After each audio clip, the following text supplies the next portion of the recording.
Let's spike podcast. नमस्कार। Let's mic podcast में आप लोगों का स्वागत है और आज हम बात करेंगे राष्ट्र की दिशा, जिसमें समाज और राजनीति की क्या भूमिका होती है। इसके लिए हमारे पास आज स्टूडियो में आए हैं श्री साजिद सुलेमानी कुरैशी साहब। आपका बहुत बहुत स्वागत है सर।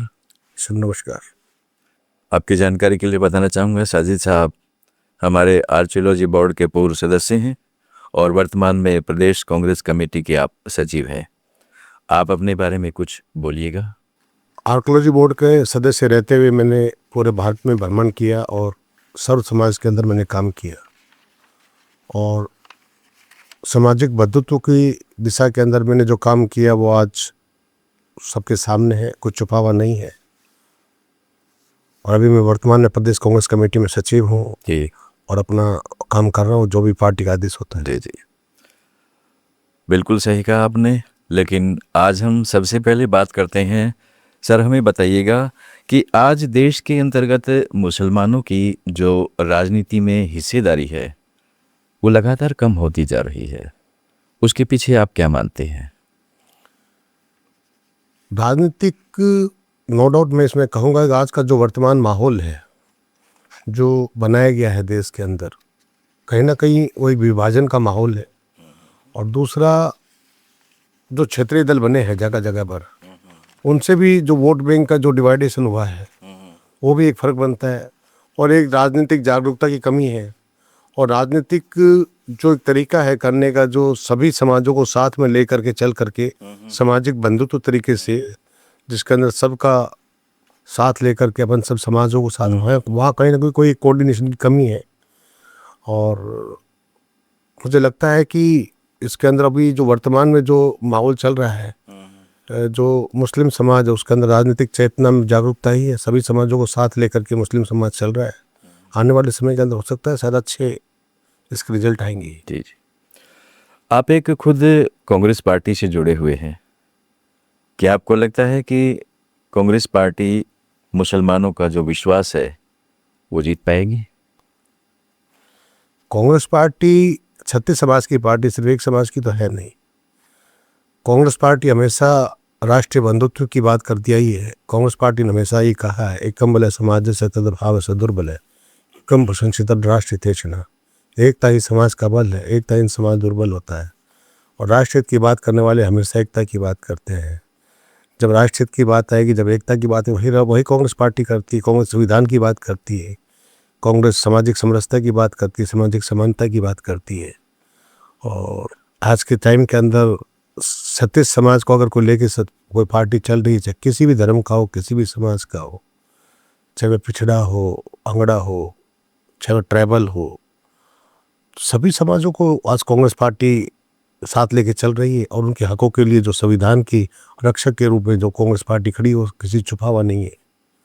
आज संविधान की और ओबीसी की और पिछड़ों की, माइनॉरिटी की, दलितों की अगर कोई लड़ाई लड़ रही है देश में, तो कांग्रेस। बिल्कुल सही है। साजिद साहब, आप आर्कियोलॉजी बोर्ड के सदस्य रहे हैं, तो आपको क्या लगता है कि हमारी संस्कृति में जो मुसलमान भाई हैं उनका कोई योगदान है? बहुत योगदान रहा है मुस्लिम समाज का। मैं एक मुस्लिम शासक की बात करूंगा, शाहजहाँ की, जिसका 20 साल का शासन रहा और उन्होंने 148 मोनूमेंट्स इस देश को दिए। एक अपने आप के अंदर रिकॉर्ड है। आज के टाइम के अंदर वो एक एक मोनूमेंट्स अगर कोई बनाए तो उसको 20 साल लग जाते हैं, और उन्होंने 20 साल के अंदर 148 मोनूमेंट्स दिए हैं, जो किसी छुपा हुआ नहीं है। उसके अलावा एक लंबा एक सामाजिक इतिहास है सभी समाजों का। अगर हम ये चाहें कि भाई हमें, जैसे मान लो टीपू सुल्तान की बात करते हैं, टीपू सुल्तान साहब ने अपने टाइम के अंदर एक मंदिर है जिसको, उस मंदिर के अंदर आपने मूर्ति दान किए, हाथी दान किए, चांदी के बर्तन दान किए, आपने हाथी, मतलब कि जितना हो सकता था मंदिरों में खूब दान किया। मंदिरों में सबसे ज़्यादा दान करने वाले राजाओं में जो नाम आता है वो टीपू सुल्तान का नाम आता है। और ये किसी छुपा हुआ नहीं, इतिहास बोल रहा है सबके सामने। और साउथ के जो मंदिरें हैं उन मंदिरों की जो रक्षक है उनके अंदर बहुत बड़ा रोल रहा है टीपू सुल्तान साहब का। जो धार्मिक संस्कृति के जो रक्षक के रूप में जो टीपू सुल्तान साहब का काम रहा साउथ के अंदर, आज साउथ में आप देख 1000 साल पुराना मंदिर, 2000 साल पुराना मंदिर, और एक टीपू सुल्तान साहब ने एक युद्ध जीता था, उस युद्ध के अंदर आपको एक मूर्ति मिली थी, उस मूर्ति को आपने स्थापित करके वहाँ भव्य मंदिर बनाया। आज वो एएसआई का मॉन्यूमेंट्स है जी। तो ऐसी कोई बात नहीं है। आज के टाइम के अंदर साझी विरासत के रूप में हमें जो साझी संस्कृति है, तो साझी हमारा जो मोनूमेंट्स का है उसको हमें सबको एक दूसरे की रक्षा करना। हमारे मंदिर हमारे हैं, मस्जिद हमारे हैं, हमारे जो पुरातन जितने भी एएसआई के मोनूमेंट्स है। मैं खुद अपने बारे में बताऊँ आपको मैं कि अखाड़ा परिषद के अध्यक्ष एक मुझसे मिले थे, बनारस के रहने वाले थे, मेरे शहर में आए थे। बनारस के अंदर एक कोई मंदिर की कोई मसले को लेकर बात थी, उन्होंने सिर्फ एक मंदिर के मसले को लेकर बात करनी थी। तो मैंने अपनी मीटिंग के अंदर बाकायदा हिंदुस्तान के अंदर जितने भी किले हैं उन किलों के अंदर जो मंदिर थे उनको खोलने की बात मैंने मुद्दा बनाया था, और उसके बाद के अंदर वो मंदिर खोले गए, वो मस्जिदों के अंदर काम शुरू हुए, मंदिरों में काम शुरू हुए। करीब ये तो एक मंदिर की बात करते हैं, शायद मेरे ख्याल से उस वक्त में 450 के आस या 400 मंदिर के आसपास में जिन पे मंदिरों को खोल करके उनकी रिपेयरिंग शुरू की गई थी। ये सब कांग्रेस की गवर्नमेंट में टाइम हुआ है। तो कांग्रेस का भी, कांग्रेस में कोई ऐसा नहीं है कभी मस्जिद मंदिर हिंदू मुसलमान। हम चर्च के अंदर हमने काम किया है, गोवा के अंदर चर्च में काम करा है हमने एक ओरछा धाम था जो जिसको भगवान राम राज्य भूमि कहा जाता है उसको, और झांसी से आगे जा कर के ओरछा धाम कहते हैं, वहाँ पर हमने काम करा है हमने। तो बौद्ध स्तूप के ऊपर खूब काम हुए हैं हमारे टाइम के अंदर। सांची का जो बौद्ध स्तूप है मशहूर है, उसके अंदर हमने काम किया। और शायद मेरे ख्याल से एएसआई का मैं 7 मेंबर्स में से एक ऐसे मेंबर था जो उसने पूरे भारत को भ्रमण किया और ईमानदारी से अपने कर्तव्य की पालना करी, क्योंकि जो भी पद मिलता है सब ईश्वर का दिया हुआ होता है, और हमें ईश्वर को ही जवाब देना है इसका कि हमने क्या अच्छा किया, क्या उस पद के प्रति हमने क्या उसका सदुपयोग किया। कि जवाब तो हमने अपने मालिक को देना है, तो दिया हुआ तो मालिक का ही पद है। तो उस मालिक को राज़ी रखने के लिए हमने सर्वभवंता सर्व सुखीना के ऊपर हमने काम किया। और ये सब जानते हैं मेरे बारे में कि भाई साजिद के ऊपर कोई एक कास्ट बेस का कोई टारगेट नहीं है, हम सबको सामाजिक बंधुत्व के हिसाब से गिनते हैं। वैसे प्राउड करता हूँ कि मैं मुस्लिम कम्युनिटी से हूँ, बट हमारे मुस्लिम कम्युनिटी में ये कहा जाता है लकुम दीनुकुम वलिय दीन। आपका धर्म भी अच्छा है, मेरा धर्म भी अच्छा, सब अच्छे, किसी को बुरा मत कहो, किसी को बुरा कहने का अधिकार नहीं है। हो सकता है अपने से हो सकता है जितना सामने वाले का अच्छा करो, आपको किसी का बुरा करने का अधिकार नहीं है। हमारे धर्म में साफ कहा गया, उसी के ऊपर हम काम करते हैं। साजिद जी, ये बताइए कि देखा अभी आपने बताया जैसे कि हमने संस्कृति के क्षेत्र में बहुत कार्य किया है, और मैं कहता हूँ कि आज़ादी की लड़ाई में भी सभी ने भाग लिया था। लेकिन उसके बाद भी आज के माहौल वर्तमान की अगर मैं बात करता हूँ तो वर्तमान समय में आज के माहौल में नफरत और विभाजन जो दिखाई दे रहा है उसको आप कैसे देखते हैं? देखो, इसमें सबसे बड़ी गलती मैं आपको बताऊँ, आपको मैं किसी को दोष नहीं दे के अपने आप को दोष मानता हूँ। जब 1799 के अंदर जब टीपू सुल्तान साहब अंग्रेज़ों से 4 बार लड़ने के बाद में शहीद हुए, he was the first freedom fighter India की, और फर्स्ट मिसाइल मैन भी कहते हैं उनको। उसके बाद के अंदर 1819 के अंदर 36,000 उलमाओं ने शहादत दी, और उनको दिल्ली से लेके मेरठ तक के जितने भी जो पेड़ थे उनके ऊपर लटका दिया। वजह इसकी ये थी कि 1819 के अंदर मुफ्ती अब्दुल अजीज़ साहब हुआ करते थे, दिल्ली के मोदी से आज़म हुआ करते थे। उन्होंने एक फतवा दिया था, हिंदू भाइयों को साथ लेकर के तमाम उलमा जो थे मस्जिद के जो अंदर जो नमाज़ पढ़ाते हैं उनको इकट्ठा किया था। लोगों ने सोचा था, अंग्रेज़ों ने सोचा कि शायद सामाजिक कार्यक्रम होगा, लोगों ने इकट्ठा होने दिया, मगर उनको एहसास नहीं था कि मुफ्ती अब्दुल अजीज़ साहब ये फतवा दे देंगे कि आज से तुम्हारे ऊपर जिहाद लागू होता है, खाना पीना हराम है, हिंदू भाइयों को साथ लेकर के वतन को आज़ाद कराएं, और हिंदू भाइयों को साथ लेकर के मतलब कि ये जो भी अंग्रेज़ लोग हैं जिन्होंने हमारे देश पे कब्जा कर रखा है उनको यहाँ से खदेड़ दे। वो एक ऐसा दिन था हिंदुस्तान की आज तक के इतिहास का कि उसके जैसी वो जमा मस्जिद से बाहर निकले, वो जितने भी उलमा थे उन सबको फांसी के तख्ते पे चढ़ाया गया। 1819 का किस्सा है, कुछ छुपा हुआ नहीं है। और ये अब्दुल अजीज़ साहब जो थे वो वली मोहम्मद साहब जिन्होंने वलीउल्लाह मूवमेंट चलाया तो उनके लड़के थे, और 36,000 आदमी एक दिन में उनको फांसी का तख्ते पर चढ़ा देना, ये कोई छोटी कहानी नहीं है। उसमें वजह ये रही कि हमने खुद ने अपनी कहानियों को छुपाए रखा, हमने बताया नहीं, क्योंकि वजह इसकी ये रही कि हम शिक्षित नहीं थे। हमें ये पता नहीं था कि 15 अगस्त पे तिरंगा झंडा लहराना होता है। एक समय ऐसा था, आज तो लहराते हैं। पिछले 40 सालों के अंदर फ़र्क आया है, मगर एक समय ये था कि क्योंकि देश नया नया आज़ाद हुआ था, 562 रियासतें थी, हर एक रियासत का एक अलग फ्लैग होता था, हर एक रियासत का एक अलग संविधान था, हर एक रियासत की एक अलग अलग सोच हुआ करती थी। उस वक्त में रियासतों की सुरक्षा अहम होती थी। मैं अलग रियासत से था, जयपुर अलग रियासत थी, बीकानेर अलग रियासत थी, जोधपुर अलग रियासत हुआ करती थी। तो हमको ऐसा लगता था कि जोधपुर अलग देश है, जयपुर अलग देश है, बीकानेर अलग देश है। मगर देश आज़ाद हुआ, लोगों में शिक्षा का फ़र्क पड़ा, और उस वक्त जो क्रीम थी, उस वक्त देश की जो पढ़ी लिखी एजुकेटेड कम्युनिटी थी, वो उधर चली गई। और जिन्होंने देश के अंदर जिसने इस भारत माँ को अपने माथे से चूमा, वो यहाँ रहे। और उनके पास तो, मुसलमानों के पास तो वो था, चॉइस थी, आप जा सकते थे। मुसलमानों के नहीं, जो गरीब मुसलमान था यहाँ का, जो पिछड़ा मुसलमान था, जो यहाँ का मतलब कि मैं दलित मुसलमान भी कह सकता हूँ, पिछड़ा भी कह सकता हूँ, उस वक्त का अशिक्षित मुसलमान भी कह सकता हूँ, जिसने ये कहा कि नहीं, जिस धरती के ऊपर हम सजदा करते हैं, जिस धरती की मिट्टी को हम अपने माथे पर सजाते हैं, उस मिट्टी को हम नहीं छोड़ सकते। और वो यहाँ रहे, और रह करके उन्होंने देश को संवारा। और वो रहने वाले लोगों में से अबुल कलाम आज़ाद आए, उन्हीं रहने वालों में से ग्रेट अब्दुल हमीद साहब आए जो मार्टिर रहे, सोफिया कुरैशी आई, उसी के अंदर से अजरुद्दीन आए, उसी के अंदर से आप देखेंगे विभिन्न टाइम के अंदर अलग अलग फ्रीडम फाइटर्स भी आए। तो अशफाकुल्लाह खान साहब की कोई भुलाया नहीं जा सकता।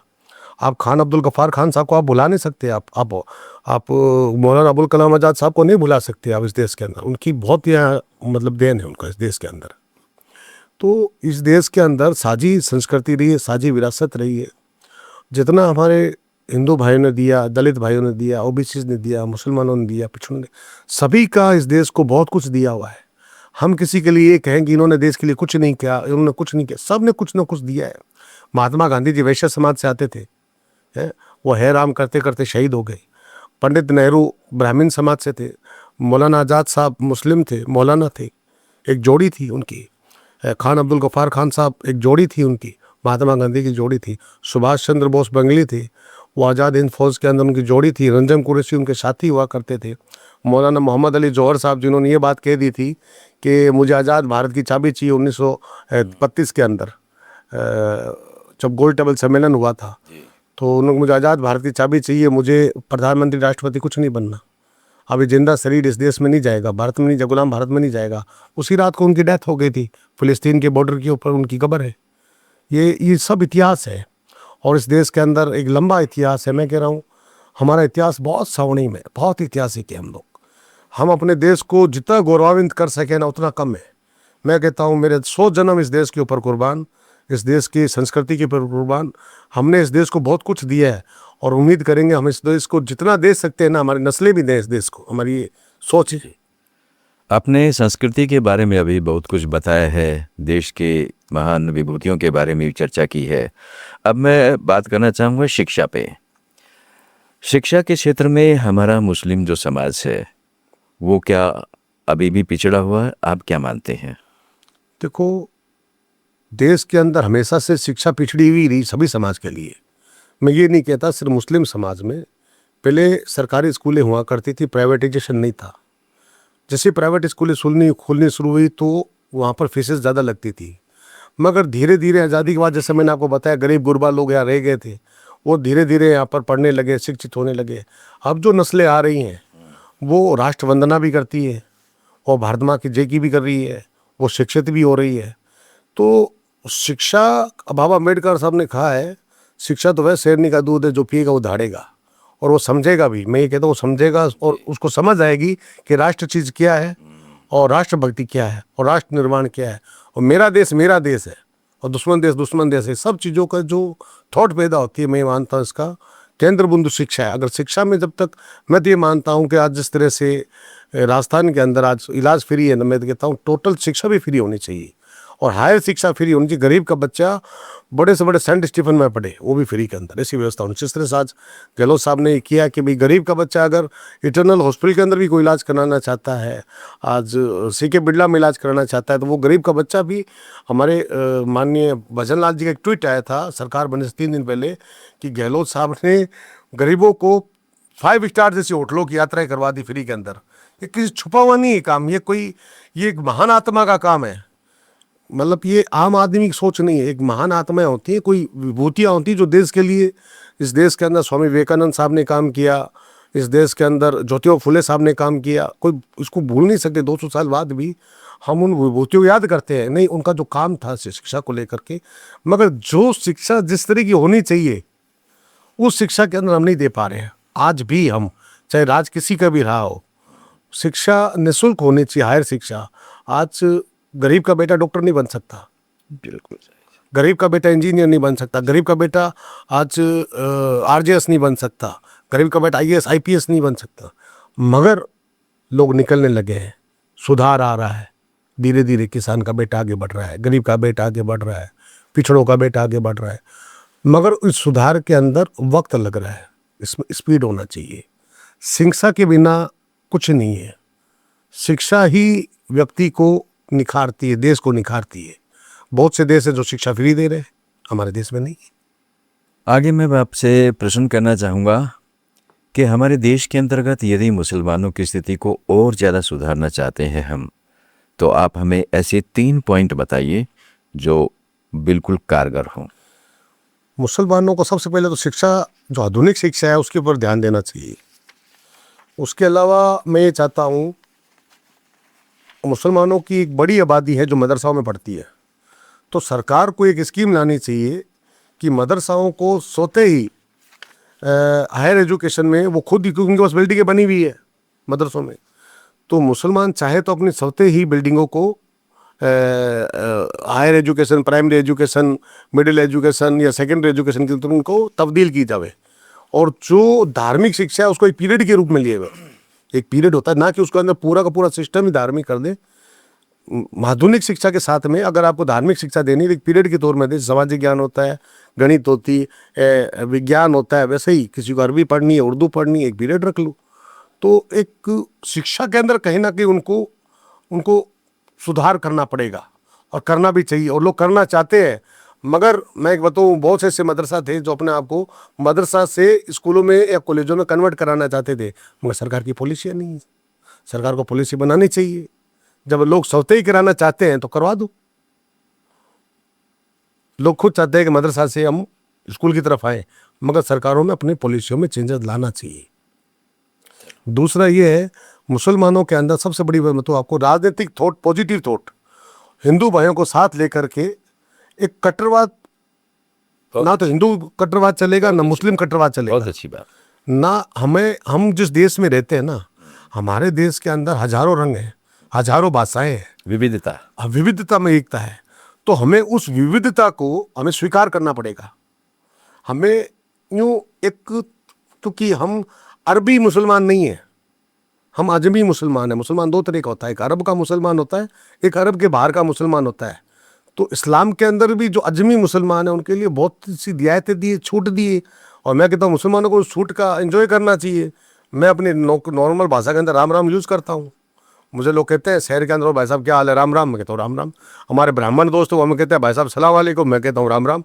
तो ये हमारा एक सामाजिक कल्चर, यही कल्चर जो है विविधता को लेकर के, हमें लोग कहते हैं जय राधा कृष्ण बोलते हैं, हम जय राम राम बोलते हैं, हम जय सिया राम बोलते हैं, हमारा कल्चर है, भारतीय संस्कृति है हमारी। तो हम अजमी मुसलमान हैं, और अजमी मुसलमान, ये सब बातें किसने सिखाई हमको? ये सब बातें हमें गरीब नवाज से सीखने को मिली। गरीब नवाज का वो दर है जहाँ पर हिंदू, मुस्लिम, सिख, ईसाई सब जाते हैं। मुसलमानों के सारे सिया, सुन्नी, देवबंदी, बरेलवी सब जाते हैं। वो तो वो दर है जिसको पृथ्वीराज साहब ने भी पीर माना। वो तो वो दर है जिसको बड़े बड़े बुजुर्गों ने उसको स्वीकार किया, और उनका तो एक ही काम था, सर्वभौमतः सर्व सुखीना, सबका भला हो, सबका सुख हो। और वही आज हमारे गीता में लिखा हुआ है, वही आज हमारे महापुराण में लिखा हुआ है। तो सर्वभौमतः सर्व सुखीना की जो बात है वो हमारी मिट्टी में है। हमारी मिट्टी जिसकी कोई उम्र नहीं है, लाखों अरबों साल पुरानी मिट्टी है, इसके अंदर जो आया वो समा गया, वो यहाँ से बाहर नहीं गया।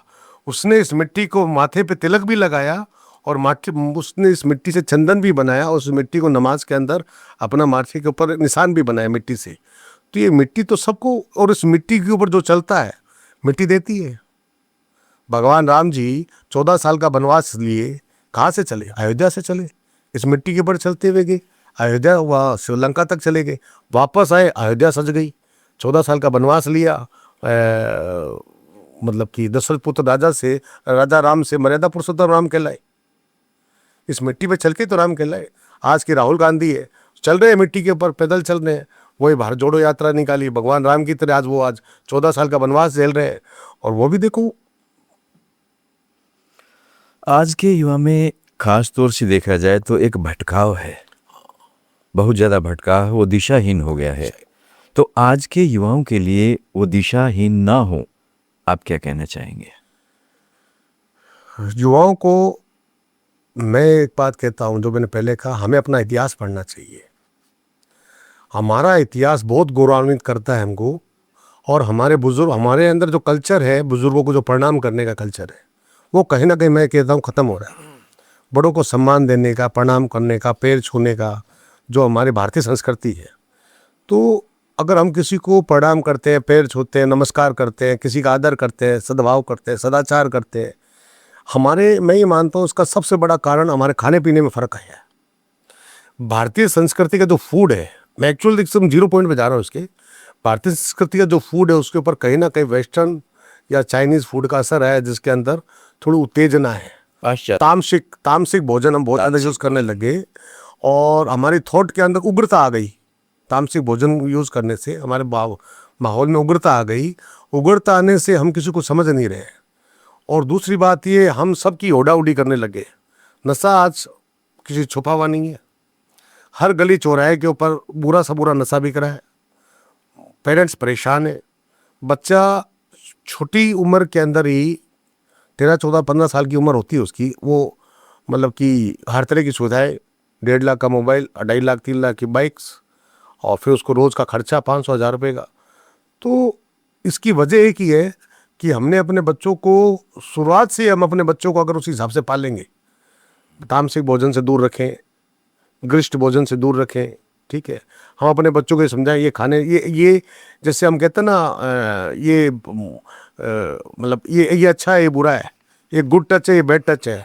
तो हमें आदतों में भी उनको बताना पड़ेगा कि भैया ये आदत अच्छी, ये आदत बुरी है, ये दोस्त अच्छा है, ये दोस्त बुरा है। हम बाज़ार में जाते हैं, एमआई रोड पे घूमते हैं, वहाँ पर 1000 दुकानें, हम सभी दुकानों से माल थोड़ी लेते हैं। हमें ये देखना पड़ता है कि हमारे लायक दुकान कौन सी है, तो अच्छी दुकान कौन सी है, अच्छा खाना कौन सा देती है, हम दुकान चूज़ करते हैं खाना खाने के लिए। तो उसी प्रकार हमें अपने जीवन में दोस्तों का भी चयन अच्छा करना चाहिए, और दोस्त भी ऐसे होने चाहिए जो संस्कृति से भरे हुए हों, जिसके माता पिता भी संस्कृति वाले हों, जिसका परिवार भी संस्कृति वाला हो, जो सामाजिक समानता और सामाजिक समरसता में विश्वास रखता हो, जो होली और दीपावली भी बनाए, जो ईद की समैया भी खिलाए, हमेशा जो गिरजाघर का चर्च के अंदर भी जाए। हमें ऐसा माहौल बनाना चाहिए इस देश के अंदर जिसके अंदर सामाजिक समानता हो। मगर हमारे अंदर जो बुराइयां आ रही है, मैं ये मानता हूँ उसका 0 पॉइंट, जो गरिष्ठ भोजन हम खाते हैं, उससे हमें थोड़ा सा दूर रहना पड़ेगा, थोड़ा गैप रखना चाहिए।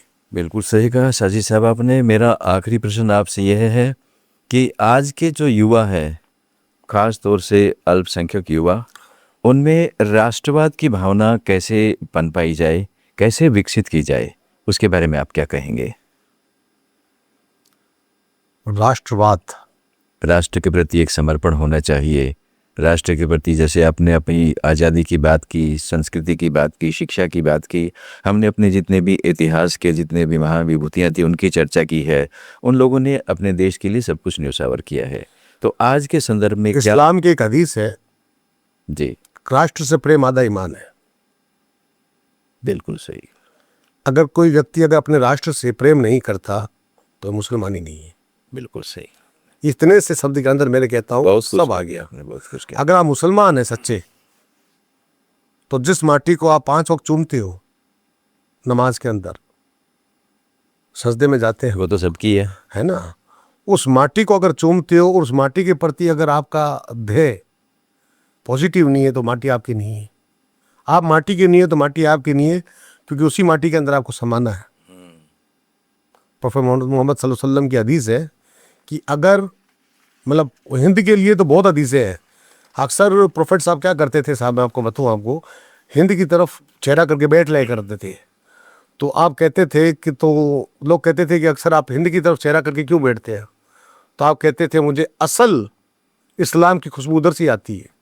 असल इस्लाम जो भारत में पनपता है, सामाजिक समरस को हमने वो भी बताया आपको, हम अजमी लोग हैं, तो हमारे अंदर जो एक अपनत्व वाला जो मुसलमान है वो यहाँ है। वहाँ का मुसलमान अलग तरह का है, यहाँ का मुसलमान अलग तरह का है। वहाँ के मुसलमान को आप बुलवा के देख लो, कुछ बात है मैं आराम कर रहा हूँ आपसे, वो नहीं करेगा। तो हम आजमी मुसलमान है, हमने गरीब नवाज से सीखा है ये बात। गरीब नवाज तो वो दर है जिसका जब उर्स आता है तो पुष्कर के पंडित जाकर के सबसे पहले अभिषेक करते हैं, वहाँ जाके चादर पेश करते हैं, चादर पेश पुष्कर के पंडित करते हैं। इससे बड़ा हमारे सामाजिक स्वार्थ की क्या बात करेंगे हम लोग। इस देश के अंदर बनारस के अंदर जो शहनाई वादक हुआ करते थे उस्ताद साहब, वो मुस्लिम समाज से थे। वो आज भी कई मंदिरों के अंदर वो शहनाई बजती है। तो आज राष्ट्र की दिशा में आपने साजिद सुलेमानी साहब से अपने विचार सुने, राष्ट्र के बारे में, कहाँ तक राजनीति है, कहाँ तक समाज की गति चल रही है, कहाँ समाज जा रहा है। आपने बहुत कीमती समय निकाला साजिद साहब, इसके लिए आपका बहुत बहुत धन्यवाद। धन्यवाद। आप सुन रहे थे let's mind more than radio. Follow कीजिए हमें हमारे सोशल मीडिया प्लेटफॉर्म्स पर। It's time for news. It's time for more than radio. Presenting the first radio news app, Let's Mic. Let's Mic, a news-based app on your phone where you get to watch and listen news, talk shows, interviews, radio show podcasts. On Let's Mic, you get all relevant information of TV, print, radio, podcast, and digital. Let's Mic talks about every segment of life.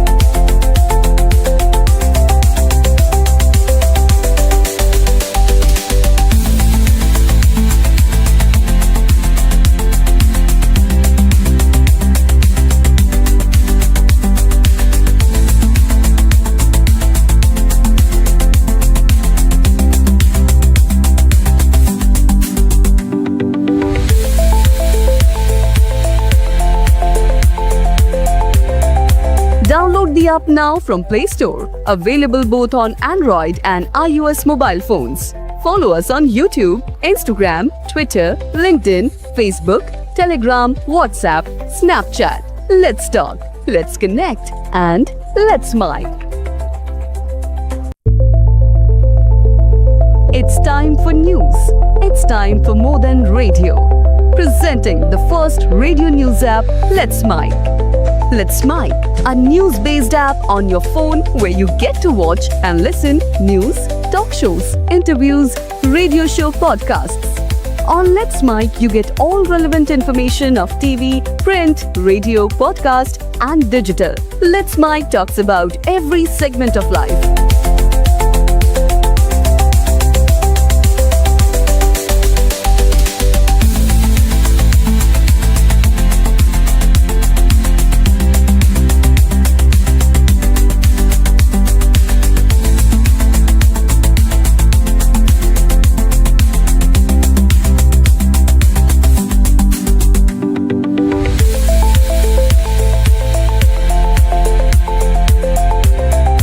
Download the app now from Play Store. Available both on Android and iOS mobile phones. Follow us on YouTube, Instagram, Twitter, LinkedIn, Facebook, Telegram, WhatsApp, Snapchat. Let's talk, let's connect, and let's mic.